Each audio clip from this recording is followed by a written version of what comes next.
হৃদ মায়ার প্রেমগাথা লিখেছেন রিক্তা ইসলাম মায়া। আজকে থাকছে উপন্যাসটির ৭০তম পর্ব। উপন্যাস পাঠে আছি আমি তারিফ।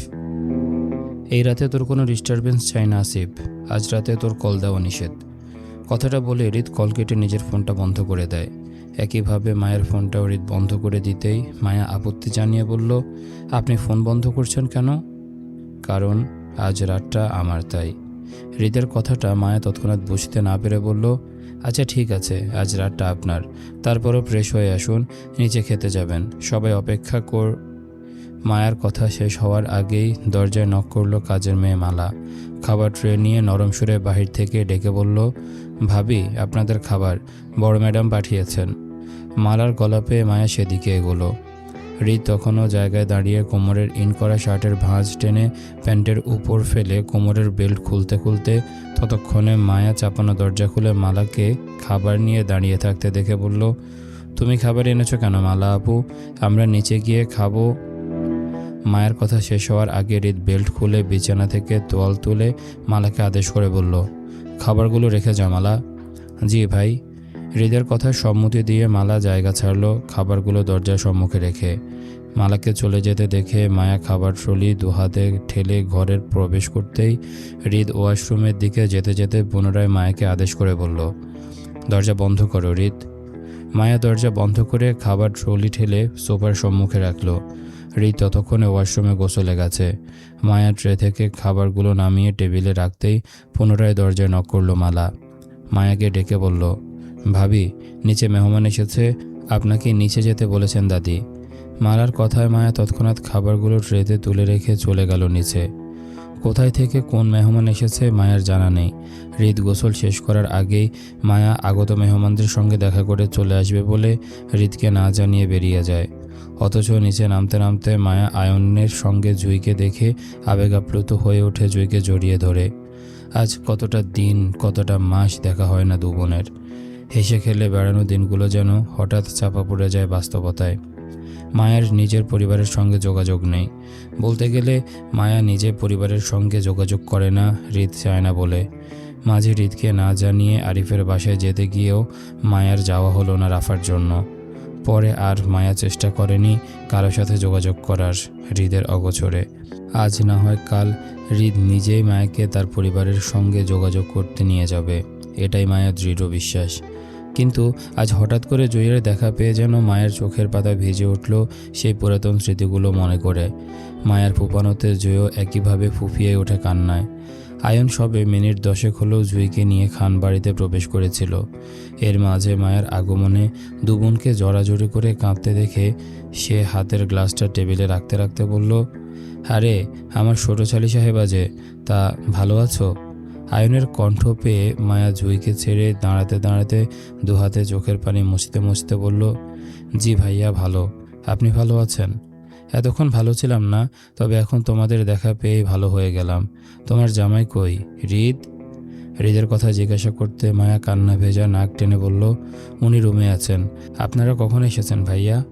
মাত্র আসলাম, তবে আমাদের মামির সাথে দুপুরের ফ্লাইটে চট্টগ্রামে আসার কথা ছিল, কিন্তু খালামণিদের জন্য ফ্লাইট মিস করলাম, সেজন্য রাত হয়ে গেল। আচ্ছা তোমরা কথা বলো, আমি না হয় হৃদের কাছে যাচ্ছি, কেমন? কথাটা বলে আয়ন সোফা থেকে দাঁড়িয়ে যায় হৃদের ঘরে যাবে বলে। আয়ন চলে যেতে গিয়েও কি মনে করে একটু পিছিয়ে জুঁইয়ের বরাবর হয়ে নিচু গলায় বলে যায়, আপনার প্রয়োজনে আমাকে কল করবেন জুঁই, আমি হৃদের ঘরে আছি।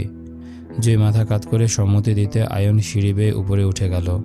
মায়া আয়নের কথার চমকে তৎক্ষণাৎ পাশে তাকাতে বেশ অনেকগুলো দৃষ্টির কেন্দ্রবিন্দু হলো। হৃদের ফুফুরা সকলেই উপস্থিত। ফাহাদের মাকে দেখা গেল শশীর মায়ের সঙ্গে বসে, পাশাপাশি শশীও বসে মায়ের দিকে ছলছল দৃষ্টিতে তাকিয়ে। মায়া একত্রে এতগুলো মানুষের দৃষ্টিতে পড়ে অস্বস্তি বোধ করল। জড়তা মিশ্রিত স্বরে সবাইকে সালাম দিতে সুফিয়া খান ডাইনিং থেকে মায়াকে ডাকলো। শাশুড়ির ডাক শুনে মায়া পালিয়ে যাওয়ার মতন সেদিকে হাঁটল, জুঁইয়ের হাত চেপে। মায়ের জীবনে ঘটে যাওয়া পুরনো স্মৃতির পাতা উল্টানো হলে সেখানে সমান দোষী শশীর মাকেও করা হবে। সেদিন মায়াকে বিয়ে দেওয়ার পেছনে ওর পরিবারকে শশীর মায়ে উস্কে দিয়েছিল। মুক্তাকে ওর শ্বশুর বাড়ি থেকে অপমান করে মিথ্যা অপবাদে বের করে দেওয়া হয়েছিল শুধু শশীর মায়ের কথায়। আর সেই জেদে মায়ের পরিবার খেপে গিয়ে মায়াকে অন্যত্র বিয়ে দিতে চেয়েছিল খান পরিবারের সঙ্গে সম্পর্ক রাখবে না বলে। মায়ার এই বিষয়টা হয়তো হৃদ বা সুফিয়া খানের জানা নেই, তাই মায়াও চায় না নতুন করে শশীর মায়ের জন্য ওর বৈবাহিক সম্পর্কে ঝামেলা হোক।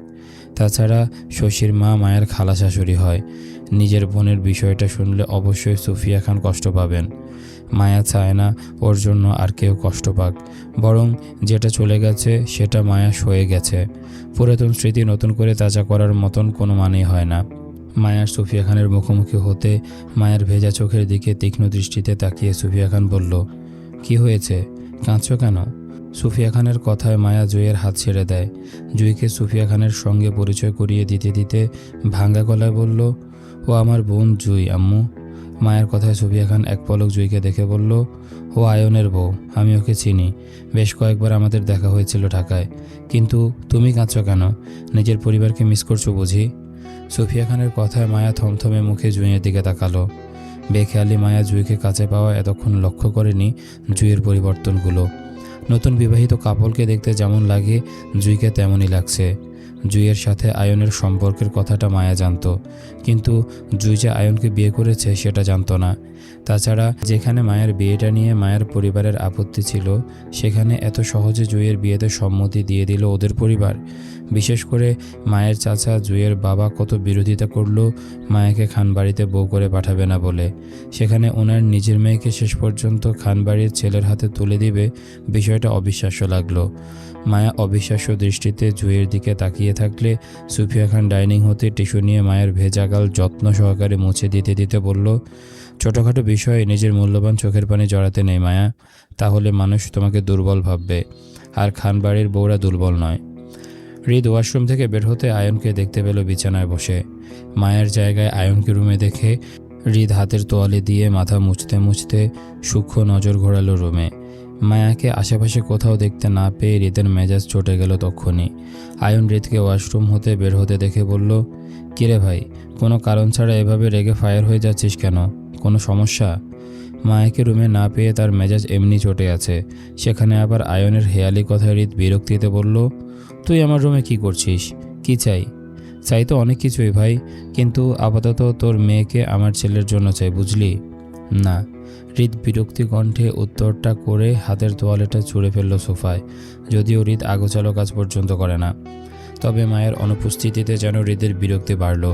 আয়ন হৃদের কথায় রসিয়ে বলল, না করলে তো হবে না ভাই, আমার ছেলের ভবিষ্যৎ বলে কথা। তোর নাতে আমার বাপ ছেলে কেউ রাজি নয়।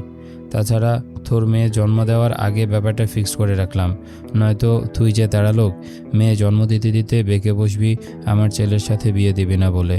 এই জন্য তোর মেয়ের জন্ম হওয়ার আগেই পাকা কথা সেরে ফেললাম। হৃদের বিরক্তি বাড়িয়ে ঘরে রাদীপ ঢুকতে ঢুকতে আয়নের কথায় আপত্তি জানিয়ে বলল, আয়ন ভাই, তোমার ছেলে রিজেক্ট। খানবাড়ির মেয়ে চৌধুরী বাড়িতে যাবে না, খানবাড়ির মেয়ে খানবাড়িতে থাকবে আমার ছেলের বউ হয়ে। তুমি বরং ছেলের জন্য অন্য সম্বন্ধ খোঁজো। আমার ছেলের সাথে হৃদ ভাইয়ের মেয়ের বিয়ে দেবেন, তাই না ভাই? কথা বলে রাদীপ আয়নের পাশাপাশি বিছানায় বসল। হৃদ বিরক্তি চোখে সেদিকে তাকাতেই আয়ন রাদীপের কথার প্রতিবাদ করে বলল, শোন রাদীপ, ঝামেলা পাকাস না। প্রস্তাব আমি আগে নিয়ে এসেছি, সেজন্য আমারটাই গ্রহণযোগ্য, তোরটা নয়। তাছাড়া সিরিয়ালে আমি আর হৃদ দুজনেই বিবাহিত। তুই বিয়ে না করে ছেলের বউ ঠিক করিস কীভাবে? আগে একটা বিয়ে কর, তারপর না হয় ভেবেচিন্তে দেখব তোর ছেলের সঙ্গে আমার মেয়েকে বিয়ে দেওয়া যায় কিনা। কিন্তু তারপরেও হৃদের মেয়ে আমার ছেলের জন্যই ফিক্সড, বুঝলি? তুমি দুর্নীতি করছো আয়ন ভাই। আমার বউ নেই তাতে কি হয়েছে? আব্বুর নির্বাচনের পরে আম্মুকে বলে আমিও একটা বিয়ে করে নেব। আয়ন ফের রাদীপকে থামিয়ে বলল, তুই আগে বিয়েটা কর, তারপর বুঝবো বাকিটা। এখন বল, মামার রিপোর্টগুলো কই? মামি আমাকে জরুরি তলবে চট্টগ্রাম ডেকেছে মামার রিপোর্টগুলো চেক করতে। তুই রিপোর্টগুলো নিয়ে আয় যা। আয়নের কথায় রাদীপের উচ্ছ্বসিত মুখটা মুহূর্তে চুপসে যায়। এক পলক হৃদের দিকে তাকাতে দেখল ততক্ষণে হৃদ কক্ষ ছেড়ে বেরিয়ে গেছে। এর মাঝে আয়ন হৃদকে ডেকে থামাতে চাইলেও হৃদ থামেনি। রাদীপ হৃদকে চলে যেতে দেখে খানিকটা স্বস্তির নিঃশ্বাস ফেলে সোজাসাপটা কথায় বলল, আবুর রিপোর্টগুলো ফেক আয়ন ভাই। আম্মুকে চট্টগ্রামে পেরাতে আমি আর ভাবি মিলে এসব প্ল্যানিং করে ফেক রিপোর্ট বানিয়েছিলাম। তুমি প্লিজ রিপোর্টগুলো দেখে আম্মুকে বলবে আব্বুর হার্টের সমস্যার পাশাপাশি আরও বেশ কিছু জটিল সমস্যা রয়েছে, যেগুলো রিপোর্টে উল্লেখ আছে। তুমি সেগুলোই আম্মুকে বুঝিয়ে বলবে প্লিজ। এতক্ষণ দুষ্টুমি করা রাদীপ হঠাৎ সিরিয়াস গলায় কথাগুলো বলতে আয়ন হতবাক গলায় বলল, তুই এসব মিথ্যা প্ল্যাটিং করার জন্য আর মানুষ পেলি না রাদীপ? মামিকে এসব মিথ্যা বলে জীবনে পার পাবি তোরা? মামি যে মানুষ, দুদিনে ধরা পড়ে যাবি তোরা। তখন কি করবি? যখন ধরা পড়ব তখন বোঝা যাবে। আপাতত রিস্ক নিতে চাই না ভাই। আম্মু চট্টগ্রামে ফিরেছে বলে আজ আমাদের বাড়িতে এত আনন্দ। আমি চাই না আম্মু আবার ঢাকায় ফিরে যাক। যেভাবে হোক আম্মুকে সবার সাথে চট্টগ্রামে রেখে দিতে চাই। তুমি প্লিজ আমাকে এই ব্যাপারে সাহায্য করো আয়ন ভাই, বাকিটা আমরা সামলে নেব। রাদীপের কথায় আয়ন প্রশ্ন করে বলল, হৃদ জানে তোদের বিষয়টা? জানে। যদি মামি রেগে যায় তোদের উপর তখন? হৃদ ভাই আছে, উনি আম্মুকে সামলে নেবে। আশা করছি ঝামেলা হবে না। রাদীপের দৃঢ় মনোবল দেখে আয়ন নীরব সম্মতি দিল। বিষয়টা আসলে যুক্তিসঙ্গত। রাদীপের জায়গায় আয়ন হলে সেও এতদিনে বারবার চেষ্টা করত নিজের মা বাবাকে একত্র করার। আয়নের উচিত এই বিষয়ে রাদীপকে সাহায্য করা। আয়ন রাদীপকে সম্মতি জানিয়ে উঠে দাঁড়ালো। রাদীপকে নিয়ে হৃদের পিছন পিছন সিঁড়ি বেয়ে বসার ঘরে যেতে দেখল উপস্থিত মেহমানদের ভিড়। শশীকে দেখা গেল হেনা খানের সঙ্গে বসে। হৃদ ডাইনিংয়ে সুফিয়া খানের দিকে এগোচ্ছে। সেখানে মায়া ঝুই দুজন দাঁড়িয়ে প্লেট সাজাচ্ছে রাতের খাবারের জন্য। দীর্ঘ সময় নিয়ে খাওয়া দাওয়া শেষ করে সকলে বসার ঘরে আড্ডা জমালো আলোচনায়। হৃদ তখন বাহিরে গেল আয়নকে নিয়ে। রাদীপ তখন সবে খাবার চিবোচ্ছিল মনোযোগ সহকারে। পাশাপাশি জুই, সুফিয়া খান আর শশীর মা বসে। বাকিরা ড্রয়িং রুমে যার যার মতো করে আড্ডায় মেতে আছে। আশেপাশে মায়া নেই। সে কিচেন থেকে টক দই ট্রেতে করে নিয়ে সবাইকে দিচ্ছে। শশীর মা সেদিকে তাকিয়ে মায়ের উপস্থিতি লক্ষ্য করে সুফিয়া খানের উদ্দেশ্যে কটাক্ষ করে বলল, হৃদের মতো একজন প্রতিষ্ঠিত ছেলের জন্য তুমি একটা পাগল মেয়েকে বউ করে আনলে কেন আফা? শশীর মায়ের কথায় সুফিয়া খান বাদে সকলেরই খাওয়া বন্ধ হয়ে যায় তক্ষুনি। জুই, রাদীপ একে অপরের মুখ চাওয়াচাওয়ি করে থমথমে মুখে তাকালো সুফিয়া খানের দিকে। সুফিয়া খান তখনও গম্ভীর মুখে খাবার চিবোচ্ছে।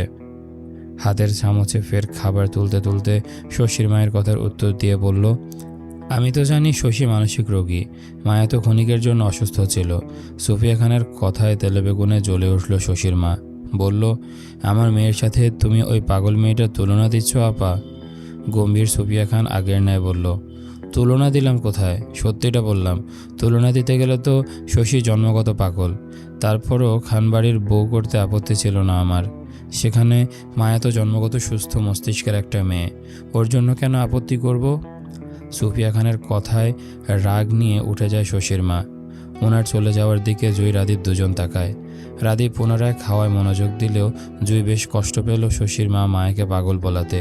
যদিও সুফিয়া খান উপযুক্ত প্রতিবাদ করেছেন, তারপরেও জুইয়ের বেশ খারাপ লাগা থেকে ঘাড় ঘুরিয়ে মায়ের দিকে তাকাতেই দেখল শশীর মা চলে যাওয়ার সময় ইচ্ছে করে মায়ের সঙ্গে লেগে যায়, যাতে করে মায়ের গায়ে পানি পড়ল গ্লাস ফসকে। হতভম্ব মায়া হতবুদ্ধ হয়ে যায় শশীর মায়ের কাণ্ডে। তারপরেও মুখ ফুটে কিছু বলল না, বরং নিজের শাড়িটা ঝেড়ে পানি পরিষ্কার করতে চাইলে বেখেয়ালি চোখাচোখি হয় হৃদের তীক্ষ্ণ দৃষ্টির সঙ্গে। চমকে ওঠার মতন মায়া হাতের শাড়ি ছেড়ে তৎক্ষণাৎ সোজা হয়ে দাঁড়ালো। অথচ হৃদের তীক্ষ্ণ দৃষ্টি বলছে সে শশীর মায়ের কর্মকাণ্ড লক্ষ্য করেছে। হৃদের পাশাপাশি আয়নও দাঁড়িয়ে মায়ের বিষয়টা লক্ষ্য করে হৃদকে কিছু বলবে তার আগেই হৃদ শক্ত চোয়ালে স্থান ত্যাগ করতে করতে হাঁক ছেড়ে মায়াকে ডেকে বলল, হৃদ, রুমে আসো। হৃদ ডাকলো, অথচ মায়া জড়তায় হৃদের পেছনে যেতে দ্বিধাবোধ করলো উপস্থিত মেহমানদের সামনে। মায়াকে নড়তে না দেখে হৃদ সিঁড়ি বেয়ে উপরে উঠতে উঠতে ফের শক্ত গলায় হাঁক ছেড়ে বলল, হৃদ, রুমে আসো। মায়া আর কোনো দিকে তাকালো না। হৃদের শক্ত গলায় তৎক্ষণাৎ দৌড়ালো সিঁড়ি বেয়ে রুমে যেতে যেতে বেশ কয়েকবার শাড়ির আঁচল ঝেড়ে গায়ের পানি পরিষ্কার করতে চাইল। অন্ধকার রুমে পা রেখে মায়া খানিকটা থতমত খেয়ে বসল। মায়ের যাওয়ার সময় রুমে আলো ছিল, এখন অসময়ে হৃদের লাইট অফ করার কারণটা বুঝল না। অন্ধকার রুমে মায়া সুইচবোর্ডের খোঁজ করে হৃদকে ডেকে বলল, এই যে শুনছেন, আপনি কোথায়? রুম অন্ধকার। মায়ার কথা শেষ হওয়ার আগেই হঠাৎ আতঙ্কে মৃদু চিৎকার করে উঠল মায়া হৃদের আকস্মিক ঝাপটে ধরায়। মায়া কিছু বলার আগেই ওর গলার মিষ্টি ব্যথায় ঘুমিয়ে উঠল। হৃদ মায়ার সঙ্গে ঘনিষ্ঠতা বাড়াতে বাড়াতে বলল, তোমার ইজ্জত আমার হক চাই হৃদ। হৃদের এলোমেলো হাতের স্পর্শে মায়ের শরীরের কম্পন ধরল। মায়া কম্পিত স্বরে বলতে চাইল, আপনি আমাকে? মায়াকে বলতে না দিয়ে হৃদ মোহাচ্ছন্ন গলায় বলল, সরি জান, তোমার বুঝতে টু লেট। কথাটা বলেই হৃদ মায়ের সঙ্গে ঘনিষ্ঠতা বাড়িয়ে এক হাতে দরজা লক করলো, অপর হাতে মায়ের কাঁধের কাপড়টা টেনে বাহুতে নামাতে নামাতে মায়ের উন্মুক্ত কাঁধে দাঁত বসাতে মায়া ফের গুঙ্গিয়ে উঠে তীব্র কম্পনে হৃদের বাহুতে শরীর ছেড়ে দিতেই হৃদ দুহাতে মায়াকে জড়িয়ে নিতে নিতে ঘোর লাগা কণ্ঠে বলল, আই লাভ ইউ জান। এই ছিল আজকের পর্ব। কেমন লেগেছে তোমাদের কমেন্ট করে জানাও। দেখা হচ্ছে পরের পর্বে। ততক্ষণ পর্যন্ত সবাই ভালো থাকো, সুস্থ থাকো। আজকের মতো আমি তারিফ এখানে বিদায় নিচ্ছি। আল্লাহ হাফেজ।